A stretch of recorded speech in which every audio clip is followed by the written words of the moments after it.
if you remember our humble beginnings of 35 people downstairs in the back bar, come a long ways. This is great. Once again, thanks a lot for being here for the final Crowley lecture of the series of this year. A couple administrative announcements. A couple people said to me, and I agree, you know, the past few weeks you haven't introduced yourself, and not everyone knows who you are. So I'm Mike Slane. I'm president of the Museum of Newport Irish History, and I lead a very, very capable board, as you can see, that puts these events together. Just a couple administrative announcements. If you need a restroom, there's one in the back to the right. There's a ladies' room here. In the event of smoke, fire, this way, okay? Unless the smoke and fire is coming from here. Then go that way. This is the easy way out. This is the preferred way out, okay?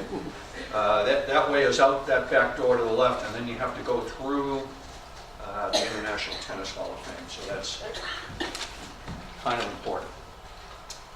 Coming up, events.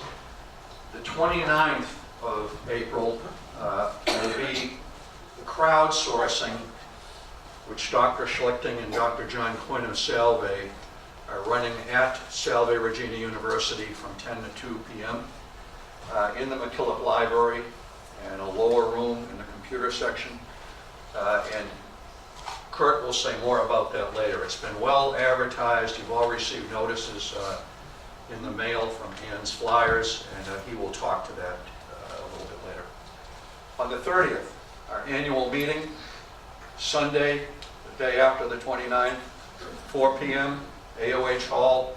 Please sign up if you're interested in coming, and I'll tell you this, it's light on business. We'll have less than 5 minutes of business. The rest will be, it's important though, we get out our, the treasurer's report and where we stand financially and where we plan on going.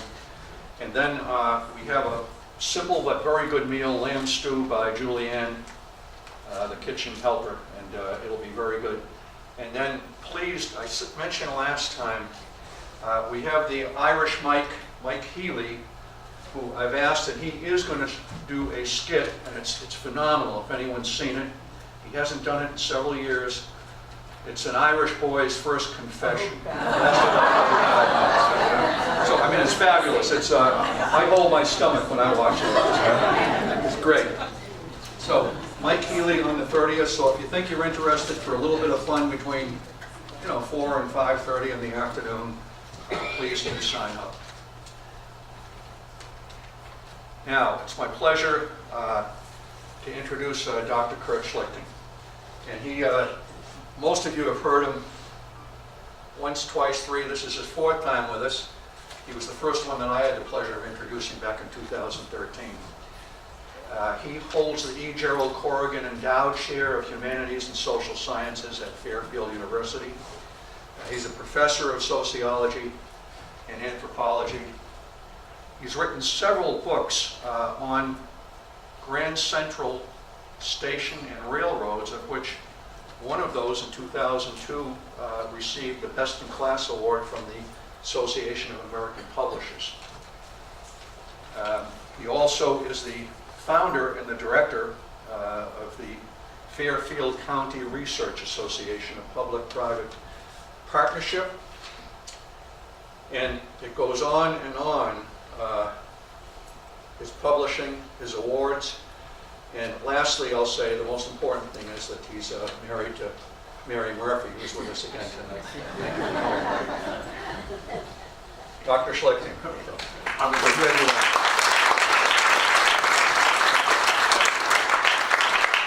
Thank you very much, and it really is an honor to be here for the 4th time.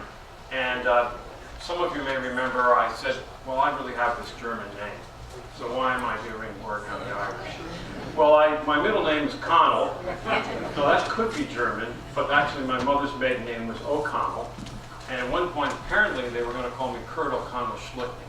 That was a little much, and so it's simply Connell.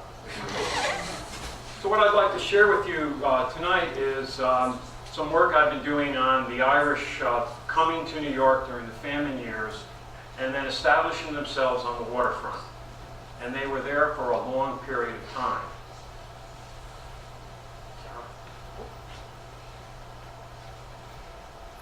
So I'm going to take you now to 1954, and many of you, I'm sure, remember this movie, Yes. On the Waterfront. And it's 100 years, basically, after the Famine Irish arrived in New York. And if you remember, it's set on the Irish waterfront, and the characters, the main characters in the movie, all have Irish last names, and a couple of them spoke with a brogue when they came on stage.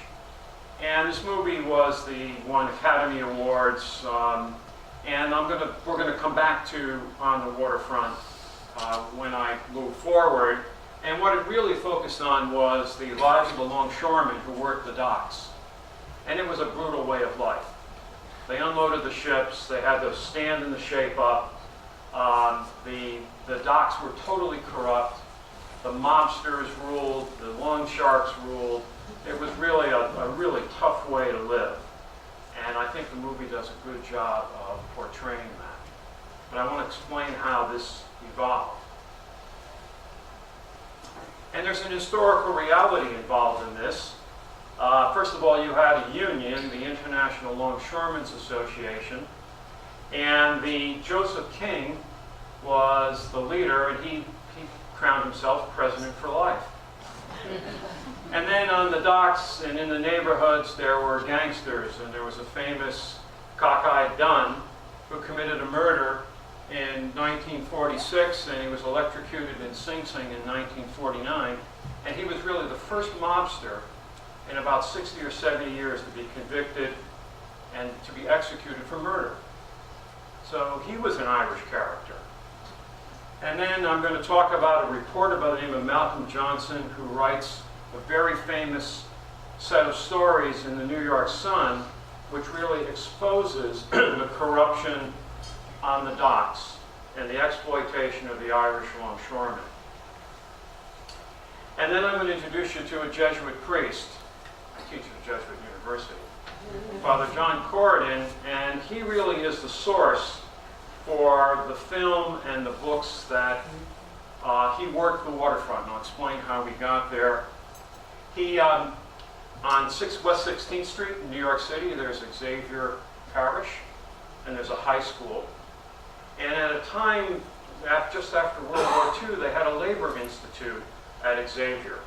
And the longshoremen would come at night, and Corridan and other priests, Jesuit priests, would talk to them about organizing, labor law, and try to reach out to these men to try to change their lives.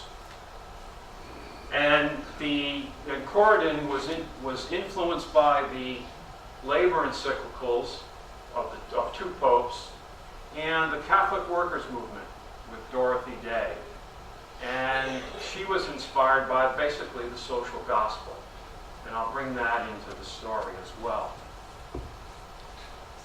Well, you can see the movie on the right-hand side, On the Waterfront, and that was the historical reality. So, the shape-up, and I'll talk about the shape-up, and then the crime. So, finally, in one of the last scenes in the movie, Marlin Brando takes a terrible beating.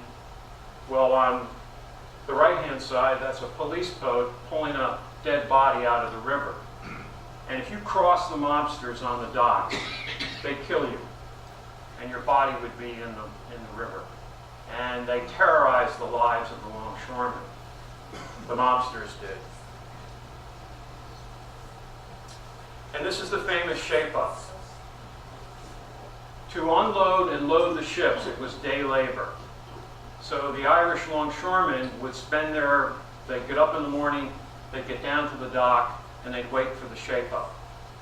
And a ship had docked, and you can see a couple of hundred men there, and they might have needed 40 or 50 men to work the ship.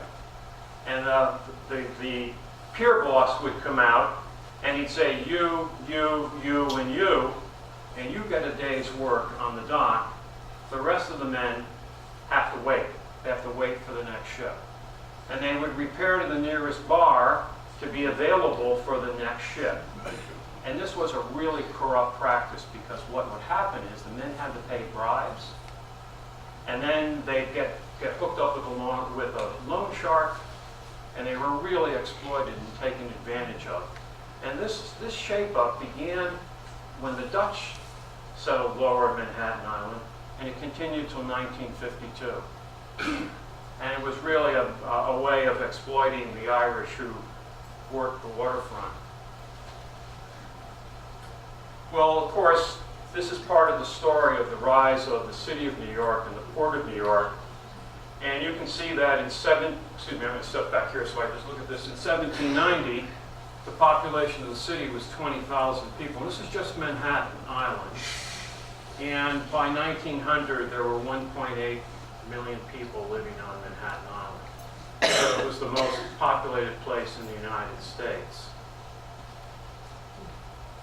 And it was the busiest port in the world. And that created this enormous demand for labor, for day labor, to load and unload the ships, to move the cargo onto the piers and off of the piers. And basically it was the Irish immigrants who supplied this labor.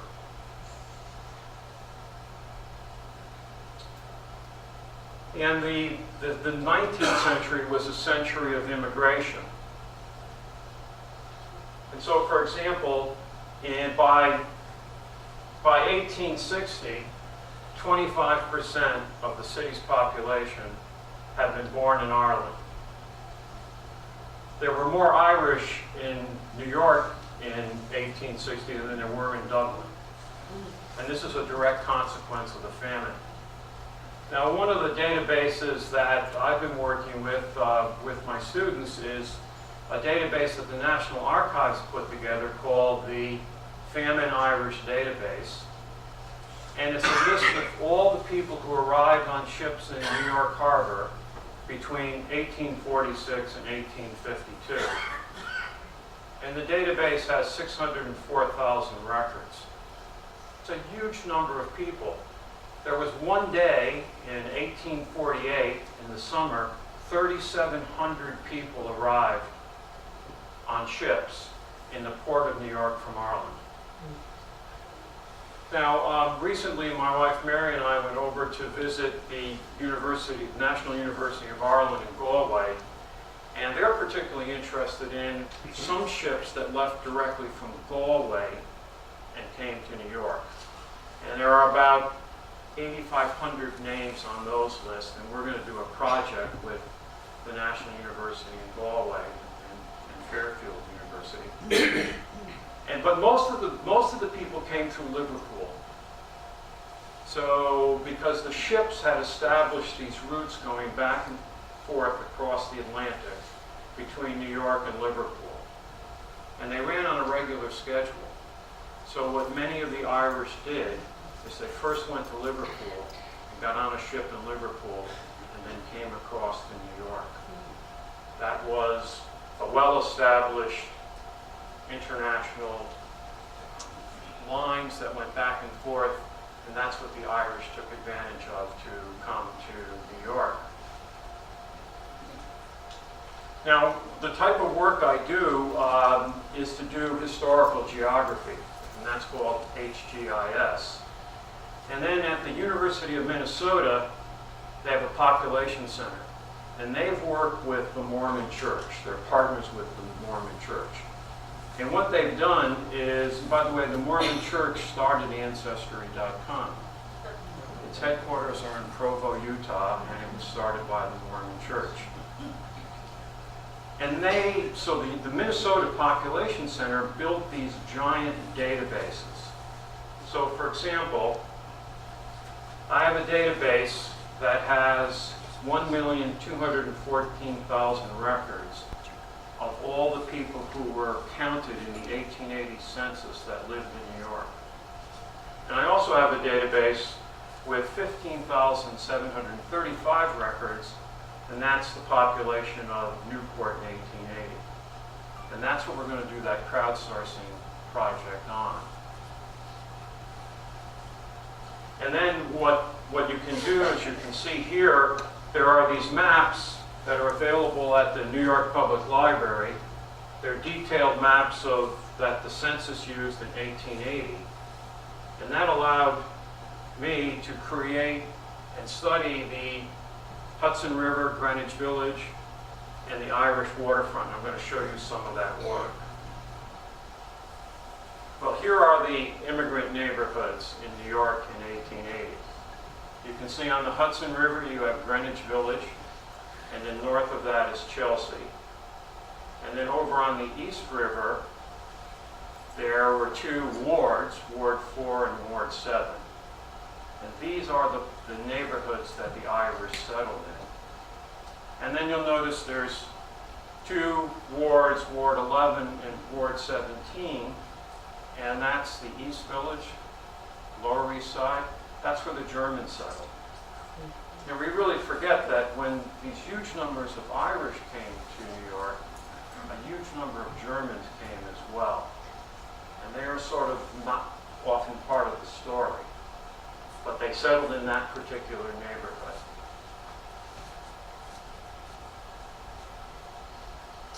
Now I know it's in back it might be difficult to see this, but this is an analysis of the 1880 census for New York. And I'm looking at people who were born in Ireland, and then I'm looking at their children who were born in New York, and that would be the first generation. When you add those two together, 34% of New York's population was Irish in 1880, either born in Ireland or the first generation born in the United States. But then when you look to the East River and those two wards, it was 53% Irish. And in the West Village, West Greenwich Village, it was 41% Irish. And then Chelsea, it was 51% Irish. And then correspondingly in Newport, 34% of the population in 1880 was Irish. People either born in Ireland or the first generation born in the United States. And in a moment, we'll see that when you go down to smaller and smaller geographical areas, the percentage of Irish is even higher. So what happened was, when the Irish and the Germans came, they went to neighborhoods where they knew people. It's called chain migration. And they felt comfortable in that neighborhood. Even as poor as it was, they were with people like themselves. Many of the Irish during this period spoke Gaelic, not English. It wasn't their first, they spoke Gaelic. And that's where the Catholic churches were.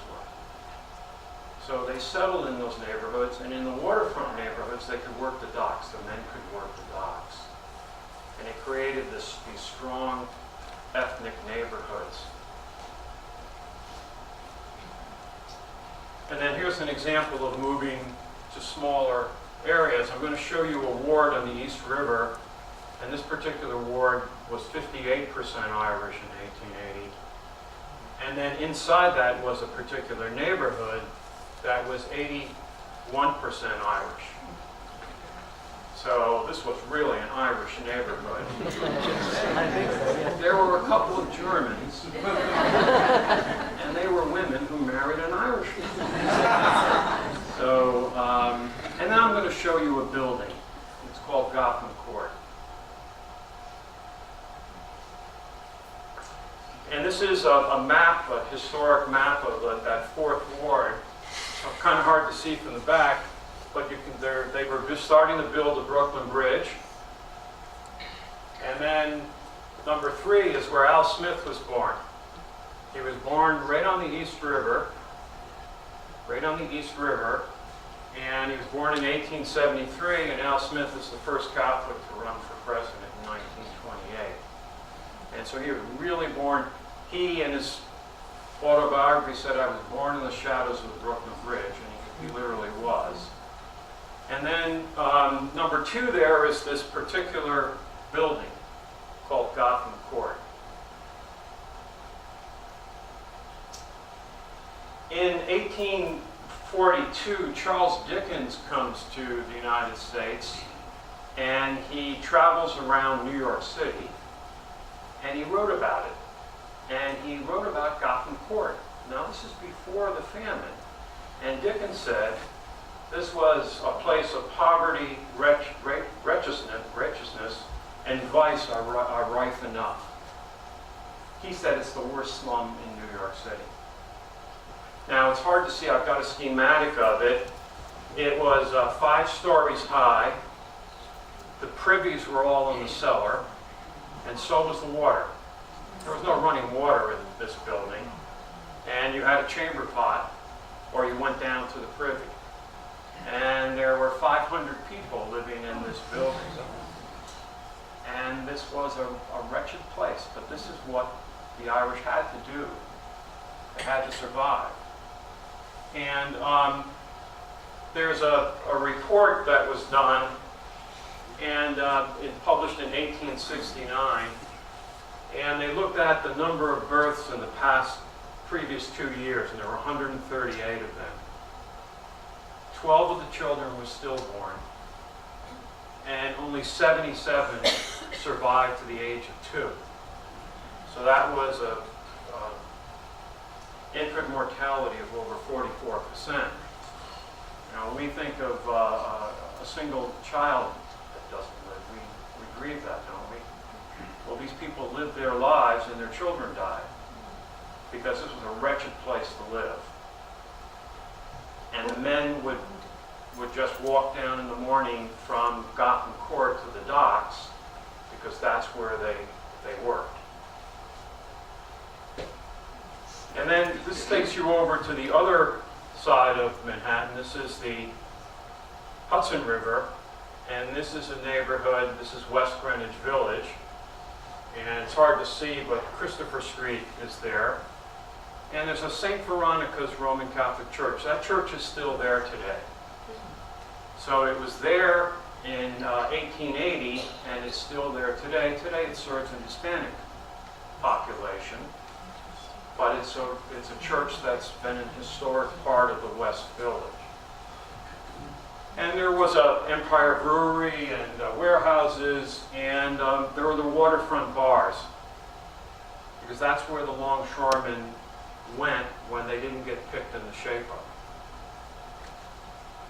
So that was a prominent part of the Irish waterfront. This is a picture of a bar on Spring Street it was called the Cloak.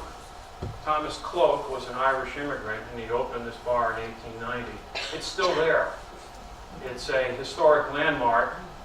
It became the Bear Inn, and they had a neon sign up, but the B went dead, so now it's called the Ear Inn.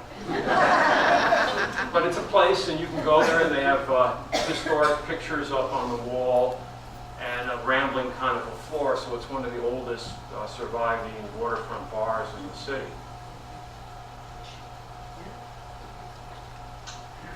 And then these are 2 pictures of what the waterfront would have looked like. On the left, you can see they're using a steam engine to unload one of the ships, and the longshoremen are working the docks. And on the cart there, it's hard to see, but what's there is a cotton bale. Well, what's cotton doing in New York? Well, actually, New York played a huge role in the world of cotton, because the ships often left from Charleston or Savannah, first came to New York. There were smaller coastal ships. They unloaded the cotton, and then they loaded the cotton on the ships going to Liverpool, leaving from New York going to Liverpool. So the Irish manhandled those big cotton bales around the docks. And then the other picture is of Christopher Street, and you can see how crowded the Christopher Street waterfront is. There's horse-drawn trolleys on the streets, and the docks are to the right. So these docks were crowded, and the work went on day and night, because they wanted to turn those ships around as quickly as they could, and they'd hire as many day laborers as they could find to quickly load and unload the ships. And this is then looking at that particular part of the Hudson River in Greenwich Village. And the small blocks that you see are what are called enumeration districts. That's what the census used to collect the census data. And then when I'm done with that data, we can look at the percent of Irish in each of those small micro neighborhoods, right? They're just a couple of blocks. And the closer you are to the river, the higher the percentage of Irish residents. And then if you look at the census data, well, what did the men do? And the men were laborers. It doesn't say they did anything else, but they're just simply a laborer. And that meant that they worked the docks. So this was this Irish waterfront in 1880. And remember, we're going to go forward to 1954, and it was still an Irish waterfront. So that community persisted for a long period of time.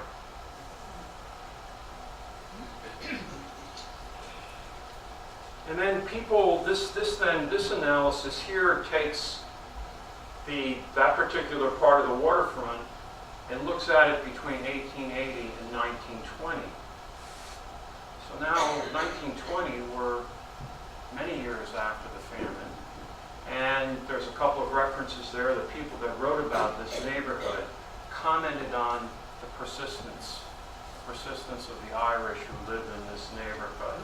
It really did have an Irish identity. And that's, of course, what the movie maker does on the waterfront.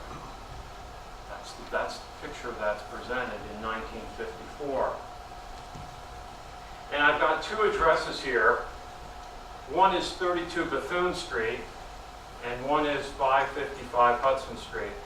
And I'll add a little, I'll talk a little bit about 32 Bethune Street when I'm finished. And this is 32 Bethune Street. I know it's very difficult to see back there, but what this table is who lived in that building in 1880, who lived in the building in 1900, 1910, and 1920. And I know it's hard to see, but there were typically 3 families living in 32 Bethune Street, and they were Irish for all of that period of time, some Germans, and they were longshoremen. Actually, one of the men is an iceman. So what was an iceman? Well, there was no refrigeration. So what happened was, up the Hudson River, they'd cut ice in the winter. They put it on barges, bring the ice down the Hudson River, and they'd load it into ice houses. I remember there was an ice house down on the wharfs here in Newport when I first came to Newport. And then the icemen would have a cart and they travel around the neighborhood selling the ice. And of course, Eugene O'Neill uses that as the title of one of his most famous plays, The Iceman Cometh.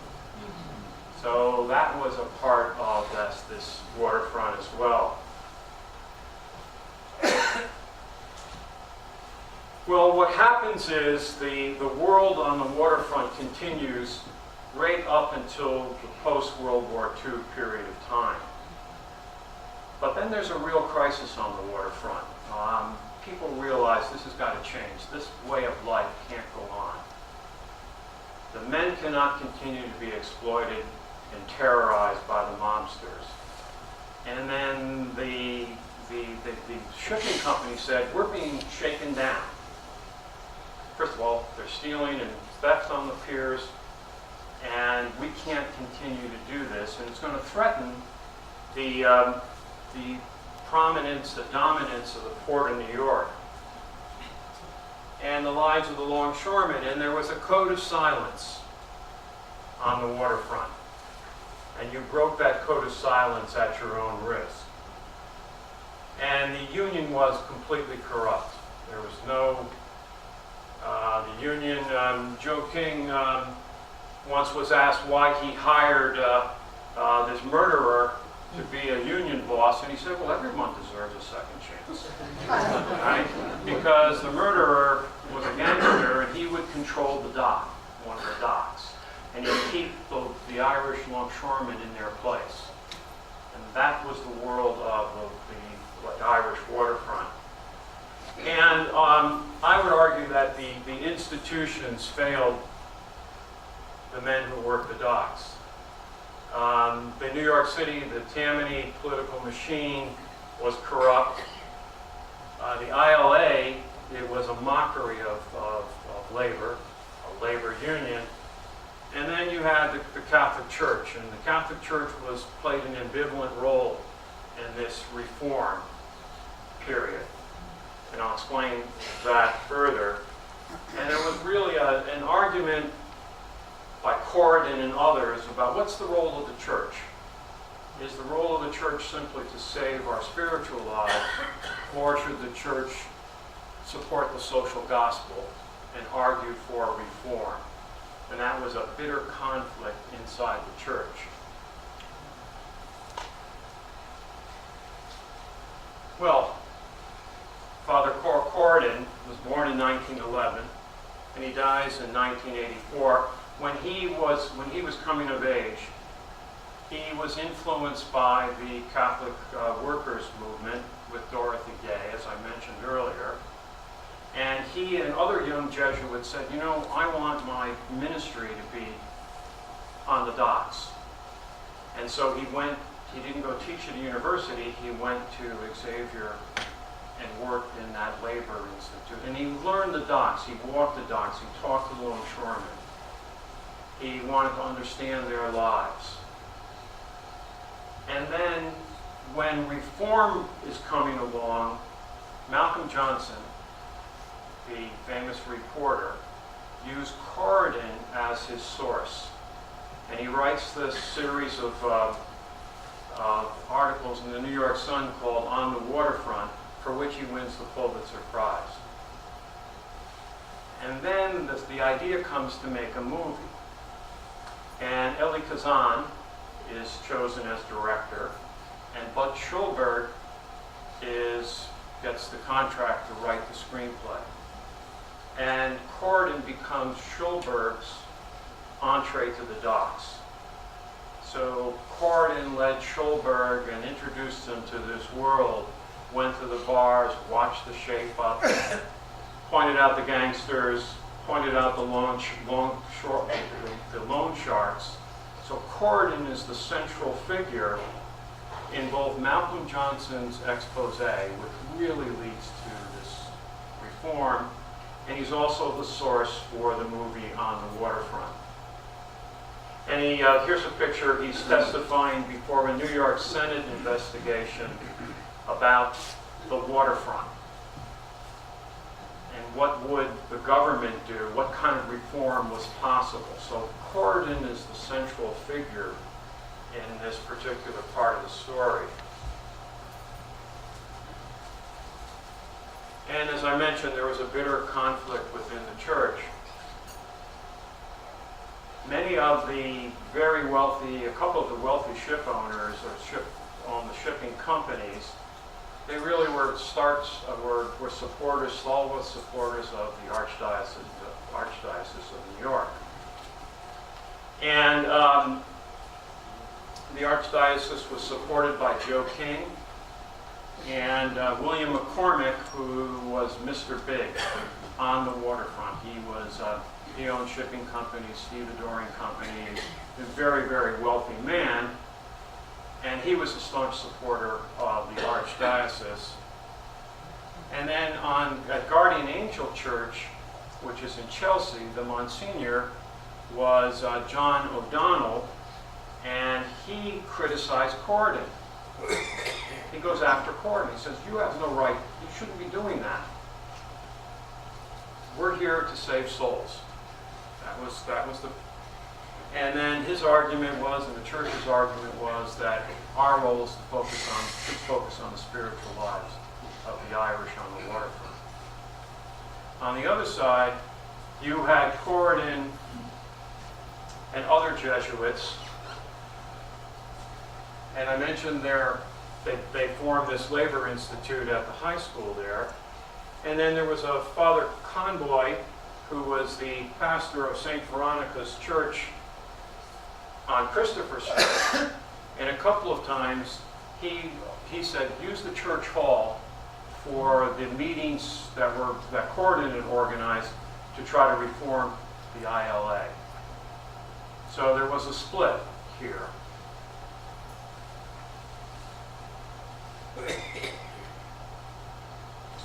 And then this is, I know it's hard to see from the back, but there was reform. The New York State started an investigation. The famous Kefauver hearings were held in New York, which investigated organized crime, including crime on the waterfront in 1952. The AFL, the American Federation of Labor, challenged the ILA. So the AFL was going to be the reform unit, and they held a number of votes, and they held an election in 1953 to see if the AFL would replace the ILA, and Corridan said, I guarantee that the AFL will win 3-1. The AFL didn't win. And you know, if we try to understand why did the longshoremen, this was an honest vote. It was organized by the federal government.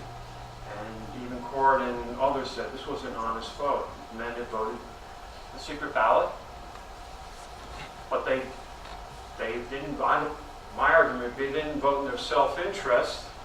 Maybe the world that they knew was a comfortable world, or they understood that world, but the AFL didn't win that election. And then the Archdiocese of New York.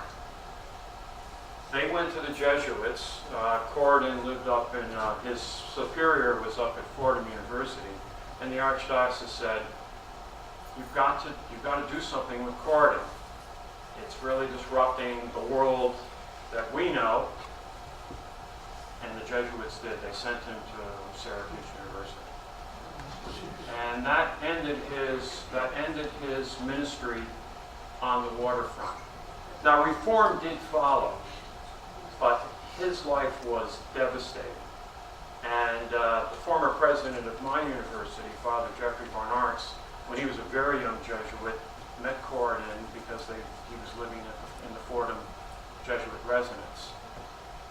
And he said he was very elderly at the time, and Jeff said it was hard for him to talk about the first life he led, and then the latter part of his life. He was a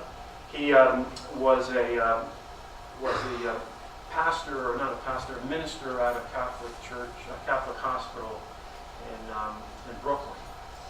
And that's what he did for the latter part of his life. And here's how this unfolded. Mr. Big, William McCormick, died in 1965. And the Mass was at St. Patrick's Cathedral. A cardinal and 2 bishops said the Mass. This was a really prominent man, very wealthy man. And then in 1984, Corridan died at the Jesuit residence at Fordham, and they had a funeral mass, and only a few people came. Bud Schulberg went. And then he wrote a tribute. He said, I don't know if you can see it, there will never be another Father John. He brought the story of the crucifixion from Calvary to the piers. And right now I can see him not resting in peace, but giving hell to the Bill McCormicks, the Joe Ryans, and even some of the all too accommodating monsignors and cardinals who messed up what he considered the true obligation of the church. That was Schulberg's way of honoring Corridan's life and his early work. And then there's still, how do we explain this tribal loyalty to a corrupt union, to the politicians and the church? And a famous sociologist, Daniel Bell, wrote The End of Ideology in 1960. And I know this is, again, long to read. It said, there is the bar, the social club, and occasionally the parish house is the center of community life. St. Veronica's Parish on the west side is a typical longshoreman slum. The men live in a narrow band of tenements. Slashed across the center is Pig Alley, and I'll explain what Pig Alley is. A junk-strewn thoroughfare at night, the souses lunch, lurch along until they slide down in the street to sleep off the drunk. On Sunday, the little girls walk self-consciously in their organdries to communion. Most of the people live in the houses where they were born and where they die. But what wherewithal, it is a community and no one is a cop hollower. I mean, no one's going to break that code of silence. And in the movie, on the waterfront, there's a climactic scene where Marlin Brando, who plays Terry Malloy, says, I don't know nothing, I ain't seen nothing, I'm not saying nothing.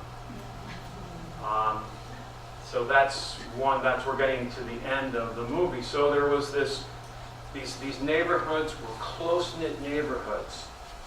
And you were inside that close-knit neighborhood, and multiple generations lived in the same tenement. And the sons worked the docks, and then the grandsons worked the docks. But change does come on the waterfront, and it comes in the form of a container. So imagine a metal box changes the entire world, not just New York Harbor, but transportation around the world. And in a heartbeat, you no longer need the day laborers, because the box gets loaded on the ship or unloaded on the ship, and you put it on a trailer and it drives away. And you don't need hundreds of men down in the hold wrestling the cargo out. And that happens in about a 10-year period of time. And then this is a picture here of the piers literally collapsed into the river. That's the Hudson River, and the pier was abandoned. If you walked over in that neighborhood in the 60s, 70s, it was a really depressing place along the waterfront because the piers were abandoned, the warehouses were abandoned, and of course, many of you know New York was sliding downhill very quickly, the city was. And then the other piece was the upward mobility of the Irish. Another generation didn't go work on the ships, the next generation, because there was no work. And after World War II, Fordham flourishes, Fairfield started, and there's really extraordinary upward mobility among the Irish in New York, and they leave that world and they leave for a better way of life. So it's both the container and then this upward mobility, which is really striking. And then now the waterfront is now a park. It really is. It's very beautiful. If you get a chance to go to New York, walk the Hudson River, walk the East River. And this is one of those buildings that I mentioned. This is 555 Hudson Street. If any of you know, there's a famous bar not far away called the White Horse Tavern, just up the street from the 555. And a famous writer by the name of Jane Jacobs wrote a book called The Death and Life of American Cities, and it was an incredibly influential book. And she and her husband bought that building in 1947 for $7,000. And it sold in 2009 for $3.5 million. Right? And this is a picture of the waterfront park here on a beautiful summer day, and all the young people are out sunbathing. And then this is the waterfront, and that's where the piers were. So when the piers collapsed, eventually the city stepped in and built this beautiful waterfront park, and that neighborhood is completely gentrified now. The buildings are coming up alongside the river, the High Line, the Whitney Museum. It's just totally transformed. And of course, that way of life that the Irish knew has just disappeared. Pig Alley now has a new name. It's called Charles Way. And on either side are these giant high-rise condominiums in which the apartments sell for $1 million. So that's what happened to Pig Alley. And then this is 32 Bethune Street in the village.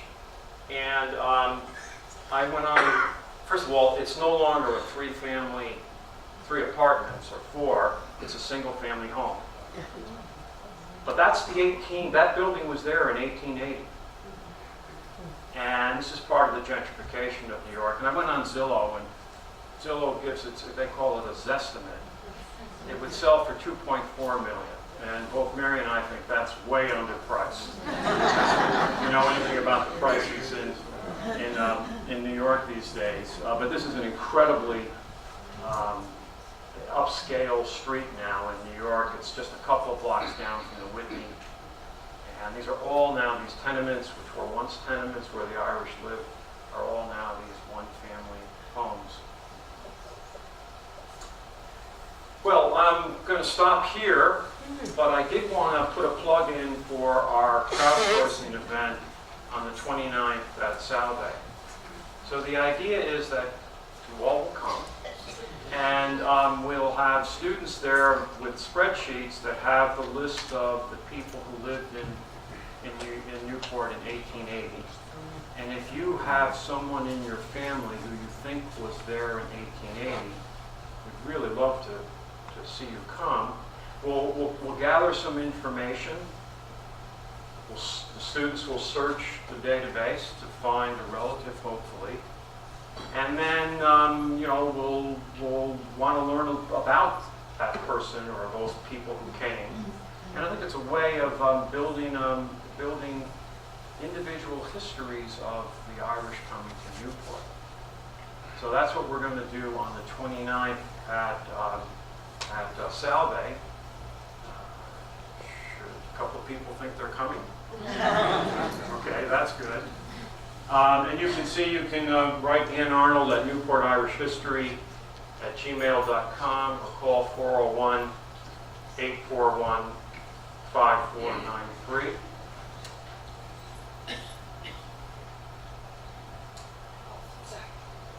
And this is what this data looks like. So this is the very first list. And there's a George Query living on 9 Long Wharf. He's a brick mason. And then his wife, Margaret. And then you can see his children. Then there's Mary Shield, John Mahoney, Elizabeth Mahoney. And John and Elizabeth were both born in Ireland. And they're living at 36 Long Wharf. We don't have addresses for all of the people because in some parts the census simply said Bellevue. But in this part of the city, you can see that we were able to find the actual address of the person. And it would be great to have a story.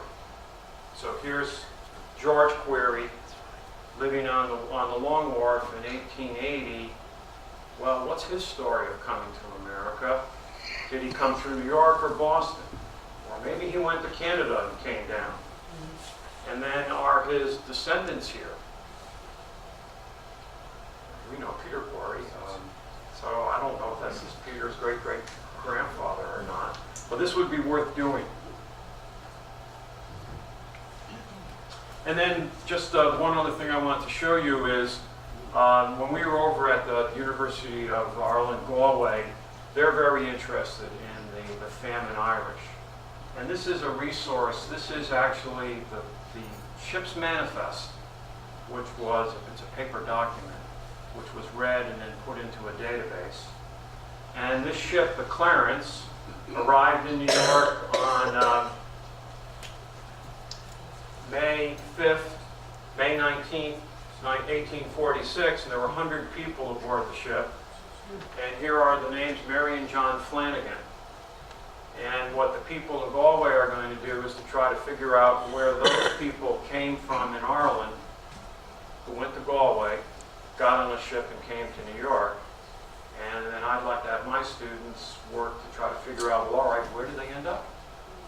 Not all of these people just stayed in New York. They went elsewhere. So I think it's an important part of the story. There's lots of these kinds of resources available, so it's really fun to do. So thank you.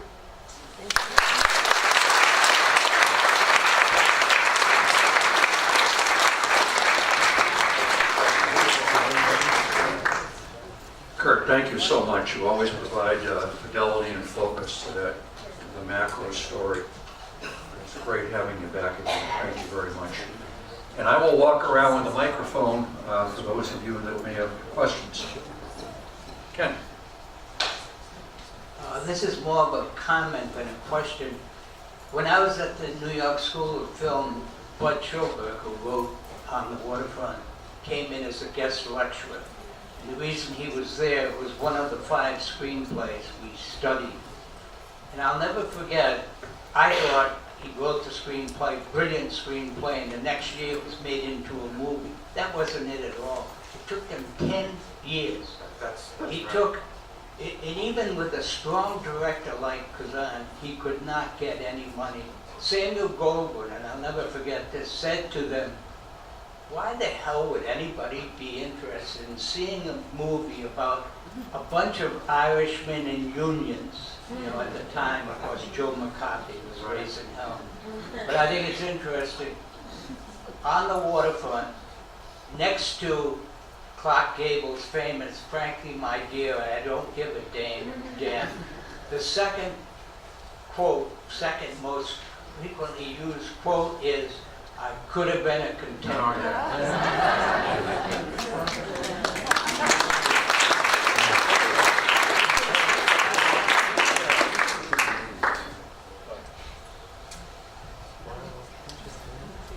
I would like to know who owned the tenements and who was the president at the time. I'm going to have to ask my daughter Kara, who's a historian at Queens College, who was president, Kara? Can I get a decade? What It was decade? 1950 something. 1950?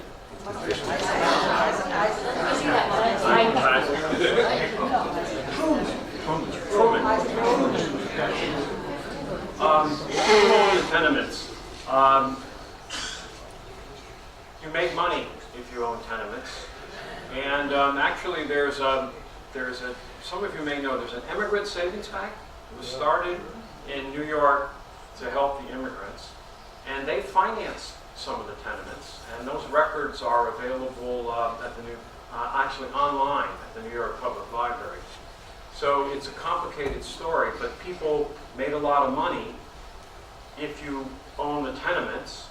And in some cases, some of the fortunes that go back in time, the Dutch fortunes, were made because they leased the land where they built the tenements. They didn't sell it. And so they made money off of that as well.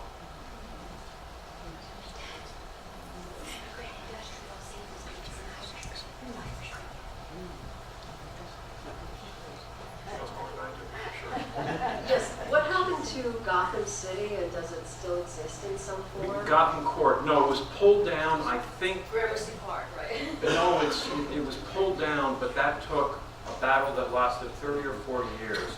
You know, when they built Gotham Court, the city didn't have many laws that said you can't do X or Y in a building. That comes along gradually. And then eventually the building's condemned and pulled down. What is there now? On Cherry Street, that whole area is where there are large public housing buildings. Then there's the Al Smith houses are there. So not a lot of the Cherry Street or that East River area has very many of the original tenement buildings. A question, was it Cardinal Spellman or Cardinal Cook? Was it Cardinal Spellman or Cardinal Cook who sought to have Corrigan moved to Lemoyne? And did you do any research into primary sources to see why they did that? I did. I don't remember the answer to that particular question, but at Fordham University, they have an archive of of the papers of Father Carey, who ran the Labor Institute. And I went there and I read some of the correspondence, not about Corridan being moved to Syracuse, but correspondence about their mission on the waterfront. So there's extensive papers at Fordham University in the library. See, there's a compelling narrative that the organized church was somehow or other opposed to Dorothy Day and Catholic social teaching, which is a narrative that you've presented us here. Right. And people are shaking their hands, yes, they like that narrative. Right. I'd like to see if there's any real research into determining what really was going on during that period. I connect that also to the development of the union movement. I was born and raised in Brooklyn during this particular time. There was a time when we in Brooklyn thought becoming a unionized longshoreman was one of the best things that could happen to you. You didn't even have to go to work and get paid $60,000 a year. It was the story in the early 60s and early 50s when I was in Brooklyn. So that's a story that doesn't really come across here. So at what point did they begin to get union benefits? Why did they oppose the AFL merger, right? And what kind of, and the other thought is, the other concern that I've got is the upward mobility actually began in the 50s, right? These Irish folks, they went to Fordham University, Manhattan College, where I went to, and they moved up to Rockland, and they moved, so it's not the same people that are in the tenements, generation after generation, or the same families. But it might have been the children. It might have been the next generation that left the tenements and went to Fordham or went to Manhattan. Most of the reasons why the Catholic schools in the city, the elementary schools, were kind of abandoned, were all these Irish people left. That's right. They didn't stay on the waterfront. They left. They moved to Sunnyside. Right. They moved to Queens. Queens. And they moved to Long Island. And then moved to Long Island. Yes, that did happen. So there's I'm trying to think. I'm trying to think of the author, but there's an author at Fordham who's written quite a good book about the battle for the soul of the waterfront, and he did a lot of work in the archives of Fordham.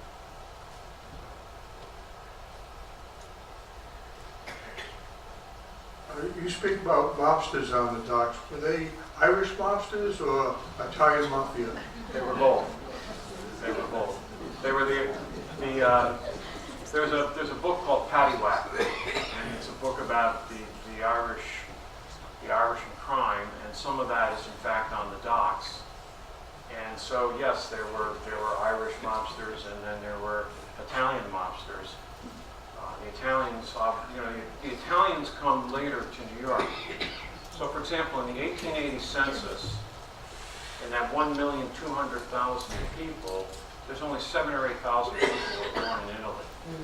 So the Italian immigrants come 1890, 1900, 1910, and then as immigrants do, they gravitated toward the docks where they could labor, and then the Italian mob took over the Brooklyn docks in particular.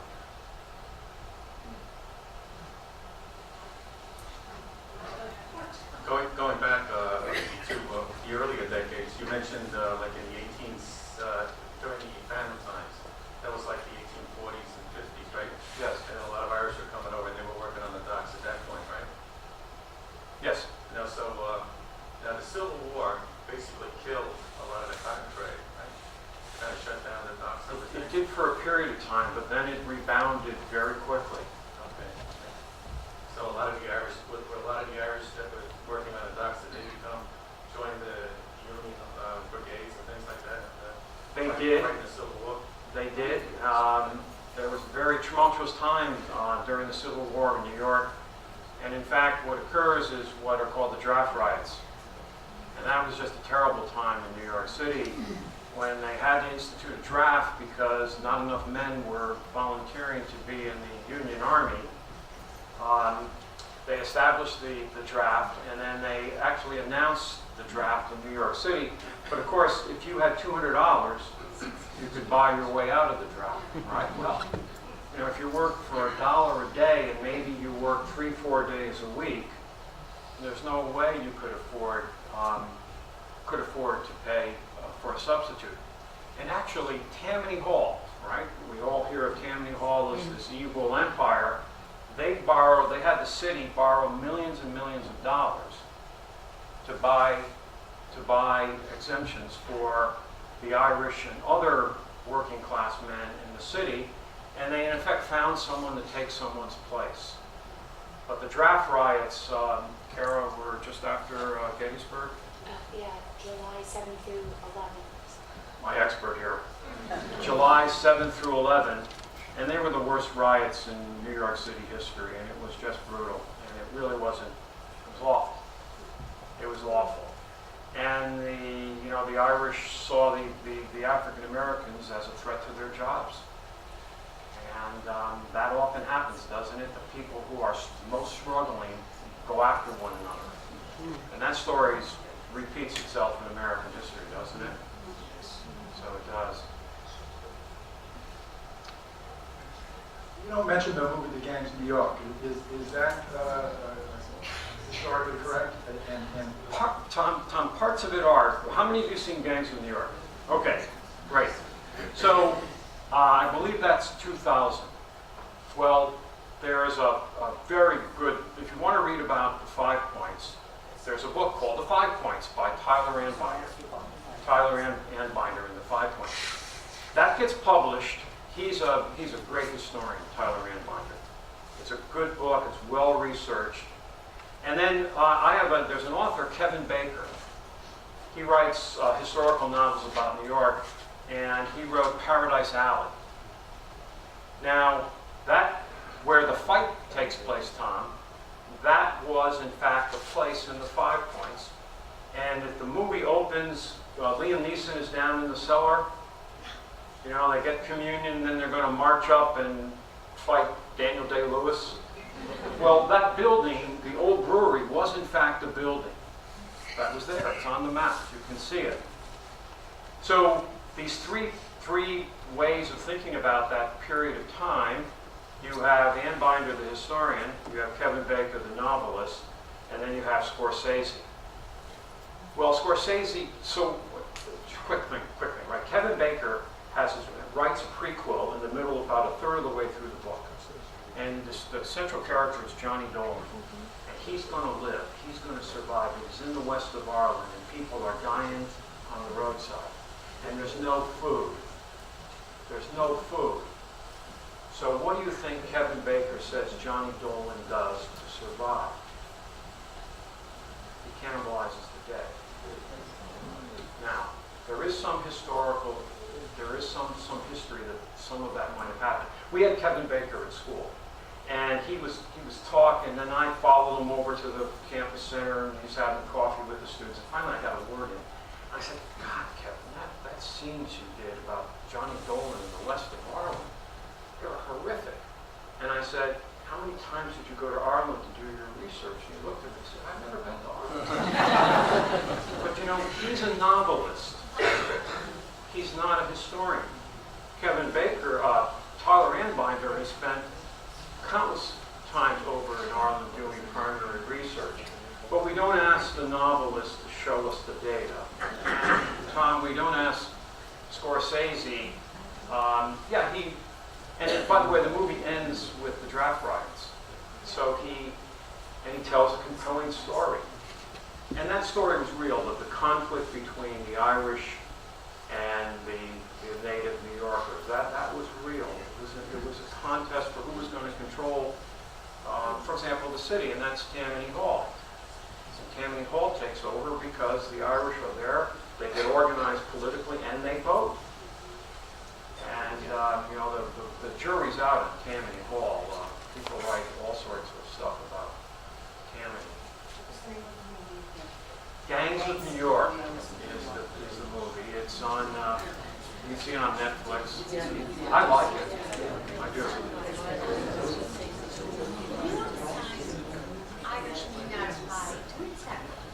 Well, the question here is, no Irish need apply. It's not clear that there were advertisements in the local New York newspapers that said that, or the Boston newspapers. But people were discriminated against. There's no question about it. There's absolutely no question that people were discriminated. The Irish were discriminated against. That happens.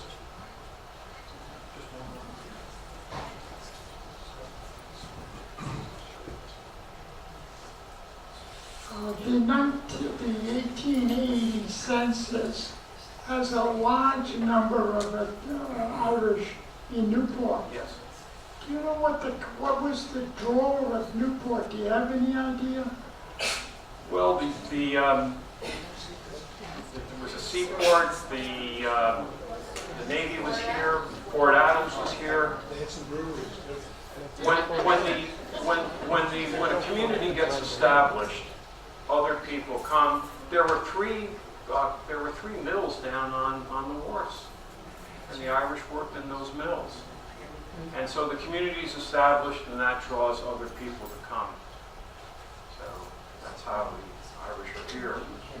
Kurt, I might add to that Newport at the time was one of the 5 largest ports in the country. New York, Boston, Newport, Charleston, and Savannah.